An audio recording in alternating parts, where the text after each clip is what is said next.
All right, everybody, we're here with Rachel Connely, who is the Widener University's trainer, and we just want to have a quick chat about discussing possible tricks, tips to help high schoolers who are about to enter their college career as a student athlete, and especially since we are in the middle of preseason with very hot temperatures.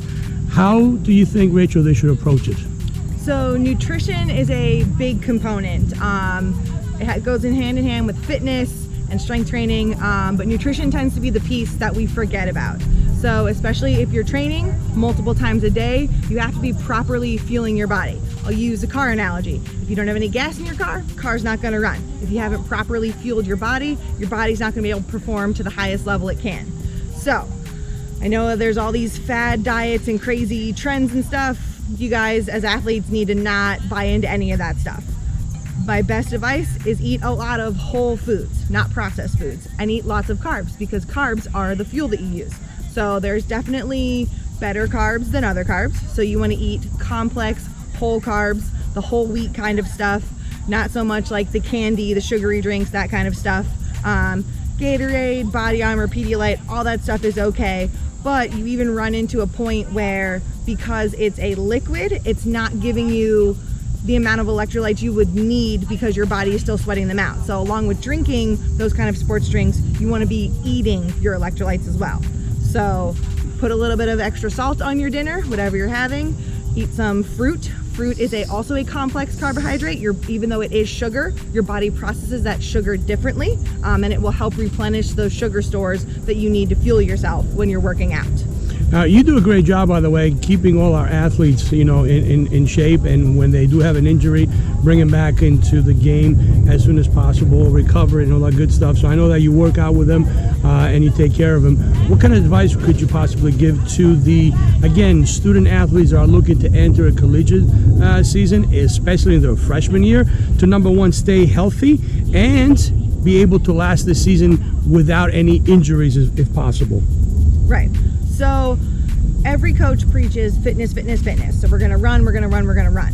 Now that's definitely important. You need to be cardiovascularly fit to succeed in sports, but the piece that a lot of athletes miss is strength training and mobility and flexibility. So even though you can go out there and you can run 1,000,000 sprints and you're the fastest person out there, if your lower body, if your legs, especially in soccer, because it's a lower body intensive sport, if your muscles aren't strong enough to support all of the demands you're putting on them, you're gonna run into those pesky hamstring strains, groin strains, quad strains, which is gonna pull you out of competition. It's not gonna allow you to train. So you don't have to get in the weight room and squat 400 pounds. You can do body weight exercises like squats and lunges. You can get those stretchy TheraBands and use those to do some lower body exercises. You want to make sure that you are strength training and making sure that your lower body is nice and strong. And so when you're making your muscles strong, you also need to make them flexible. So we need to stretch before practices. Prior to doing activity, you want to do what's called a dynamic warm-up, which means you're moving while stretching. After practice, you're going to want to do what's called a static stretch, which is where you just sit down and stay still and do some stretches. That's going to help your body recover. It's going to help your muscles feel better and not be as sore the next day when you stretch after practice. Being that you're a trainer for the university, multiple sports and everything, would you say that from sport to sport there might be certain activities that they should do depending on what sport they're in?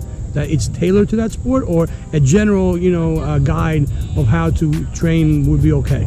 Yeah, so it definitely varies from sport to sport. Some sports require, like soccer, because it's a lot of running and it's a longer running event, you want to have what's called aerobic exercise. So aerobic relies on fat stores, and things like football and basketball, which are quick, shorter bursts of activity, it's anaerobic, and that's more carb heavy. So again, nutrition plays into this. Don't go on a low carb diet, don't go on a low fat diet. Again, make sure that you're fueling your body properly, and that's gonna help you while you're training. So avoid those, all day long empty stomach and that right before you go to training, because you can feel yourself slowing down. Just pop some donuts or anything like that. Is that right? Maybe not donuts, but you can get away with, maybe a protein bar, something quick, because I get it. Sometimes if you have a 6 a.m. training session, you're not gonna get up and make yourself a 4-course breakfast. I get that. But drink some chocolate milk.